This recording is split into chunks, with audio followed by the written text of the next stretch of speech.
अच्छी तरह से देखें तो ये एक क्वेश्चन मार्क है। ये जो कर रहे हैं ठीक है बेटा, कोई दिक्कत नहीं, लेकिन एक क्वेश्चन मार्क है पेरेंट्स के ऊपर, पेरेंटिंग के ऊपर, कि किसी भी बच्चे के ऊपर इतना दबाव ना डालें कि वो दुखी हो जाए या अपने आप के रिश्तों को इतना खराब ना करें कि कोई घर वालों से परेशान होकर अध्यात्म की तरफ जाए। अध्यात्म बहुत अच्छी चीज़ है बेटा, भगवान से बड़ा तो कुछ भी नहीं है इस धरती पर, लेकिन भगवान का रास्ता जब महात्मा बुद्ध ने पकड़ा तो ऐसा नहीं है कि उन्होंने कहीं अपने पिताजी की या अपनी वाइफ की या अपने घर वालों की बुराई की, वो बस परेशान हुए, उनकी इच्छा हुई कि मुझे अध्यात्म में जाना है। अगर याद करें, महावीर स्वामी अपने बड़े भाई से परमिशन ली थी कि भाई मुझे ऐसे जाना है, मैं चला जाऊं क्या। जैसे वो भी अध्यात्म के रास्ते पर गए थे, लेकिन बेटा उन्होंने परेशान होकर घर वालों की बुराई नहीं की। ये कहीं ना कहीं पेरेंटिंग पे एक सवाल है कि कहीं ऐसा तो नहीं कि पेरेंट्स बहुत ज़्यादा प्रेशराइज करते हो बच्चों को, या वो ऐसा माहौल देते हो जिससे बच्चा परेशान होकर अध्यात्म की तरफ मुड़े। अध्यात्म का रास्ता बहुत सुंदर है, बहुत कम लोग इतने लकी होते हैं कि जो इस जीवन में अध्यात्म की तरफ मुड़े रियलिटी में, लेकिन उस मुड़ने के पीछे का कारण नेगेटिव ना हो, ये हमारे समाज को समझना पड़ेगा।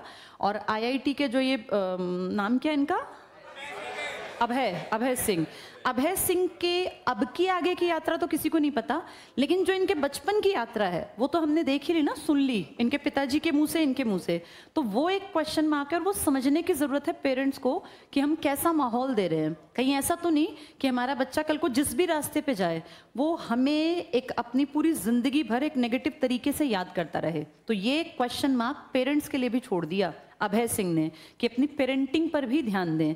अभी इसी महीने में तुमने देखा कोटा में बहुत सारे बच्चों ने सुसाइड कर लिया, अभी कुछ दिनों के अंदर, जनवरी बीता भी नहीं है, अभी पेपर में 1-1.5 महीने का समय है, उन्होंने पेपर होने से पहले हार मान ली।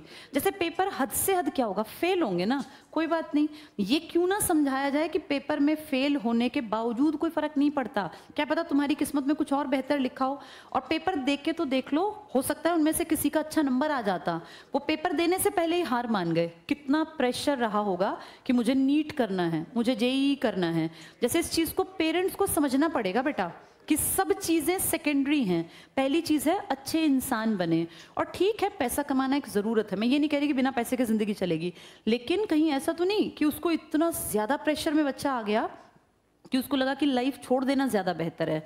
तो ये पेरेंटिंग के ऊपर एक क्वेश्चन मार्क लग गया कि पेरेंट्स को ये देखना पड़ेगा हमारी पेरेंटिंग में कहीं कोई कमी तो नहीं रह गई। हमसे पिछली पीढ़ियां बहुत सक्सेसफुल नहीं हुई, लेकिन वो सब अच्छे ढंग से जीवन जी गए, वो खुश मिजाज थे, बैठते थे, है ना, अपने अपने ग्रुप्स से सबके अपनी बातों को शेयर करते थे। कहीं ऐसा तो नहीं कि आज सिर्फ आपको फ़ोन ही दिखता हो कि फ़ोन ही सब कुछ है, किसी से हम अच्छे ढंग से बात नहीं कर सकते, अपने इमोशंस को बाहर नहीं निकाल सकते। तो ये एक क्वेश्चन मार्क दे गया ये लड़का पूरे समाज के पेरेंट्स को कि कहीं ऐसा ना हो कि हमारा बच्चा कल को, ठीक है अच्छा बुरा रास्ता बाद की बात है, कि हमारी पेरेंटिंग पे क्वेश्चन मार्क तो नहीं लग जाएगा। इनसे भी सीखने की ज़रूरत।